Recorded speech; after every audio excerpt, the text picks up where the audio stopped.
I'm in an auditorium right now, listening to somebody give a speech, and I need to get out of here. It's been a while. As the speaker continued to ramble on about whatever, I could feel my eyelids getting heavy. So heavy. I didn't want to be there, but I had to. If we tried skipping out, the boss would have been on our asses immediately, and they took our attendance at the door. Still, I was running on 3 hours of sleep, which forced me eventually to doze off. When I woke back up, the auditorium was silent. I was under the momentary impression that the speech had ended, so with my eyes still half closed, I started getting up. But the room was still full. Nobody was saying a word, though.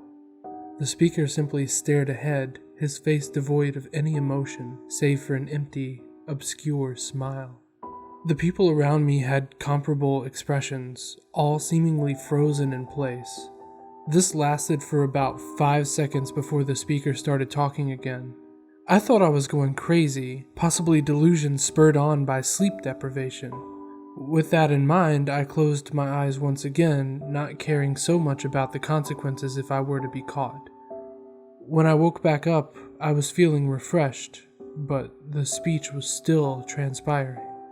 How long is it gonna last? I thought to myself. I took out my phone, checking the time. 1:34 a.m. The speech was supposed to end at 10 p.m. I looked around, but everybody seemed complacent about the situation. Eventually, I spotted a few worried faces, 3 in total, looking as confused as I probably was. I made eye contact with one of them. I turned to the person next to me, asking in a whisper about when the talk would be over. I assumed I'd missed something big during my nap. But they didn't respond to me. They simply stared ahead, the same blank eyes with the same empty smile. Suddenly, the speaker stopped talking again. I looked towards the stage, seeing the same expression on his face. Am I having a fever dream? The silence lasted about 3 minutes before he went back on his spiel. This time, I actually paid attention to what he was saying. It was the same speech he was giving before, the exact words. In fact, he even introduced himself again. I pulled out my phone, texting one of my colleagues who was in the theater with me, asking him what was going on. No response. I scoured the crowd once again, eventually spotting him at the front. Like nearly everybody else, he had the same stare and smile. I decided to raise my hand in order to get the attention of the speaker. No reaction. My heart was starting to race, given the obscure and inexplicably terrifying situation. After about 20 more minutes, I could hear the speaker beginning to stumble over his words. Not in a human-like manner, though. It was more robotic. Almost like a poorly programmed robot. It all started becoming too much. I stood up and prepared to leave, but before I could take a step, I heard a cough coming from somewhere in the crowd.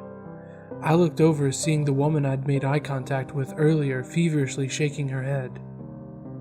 There was genuine terror in her eyes. I sat back down, sweating and shaking nearly uncontrollably. I decided to call 911. A few rings and the operator asked me what my emergency was. As I got out the first few words, the theater went quiet again. I didn't want to look up because I already knew what I would probably see. But I halted my words, doing so anyways. Everybody, speaker and audience alike, was staring at me. Same dead eyes, same empty smile. Not exactly. It was nearly impossible to discern, but there was a malicious presence in their collective expressions that wasn't there before. Hello, sir? The 911 operator continued to speak on the other end. With every little sound she made, their faces became more and more subtly distorted. I shut off my phone and sat still. Everybody turned away and the speaker began talking again. I looked back at the woman who coughed earlier and saw her silently crying. 30 minutes later, and the speaker was hardly coherent, simply stringing together words that failed to form sentences with any actual meaning. However, I could hear faint police sirens from outside. The cops had come. Somebody in the front row took this as motivation, bolting out of his seat and sprinting up the stairs. I watched intently as he burst through the door. From the few seconds it was open, I could see tall figures in black coats and twisted masks circling the exit. The runner's screams were intense, but short-lived, getting cut off immediately. The police stormed into the building shortly after, only to suffer the same fate. It's 3:35 a.m. now. The speaker's words have devolved into a quick, guttural series of throaty staccatos. His face has also begun drooping along with the rest of the audience. The woman is crying loudly now, and the only thing I can do is join her.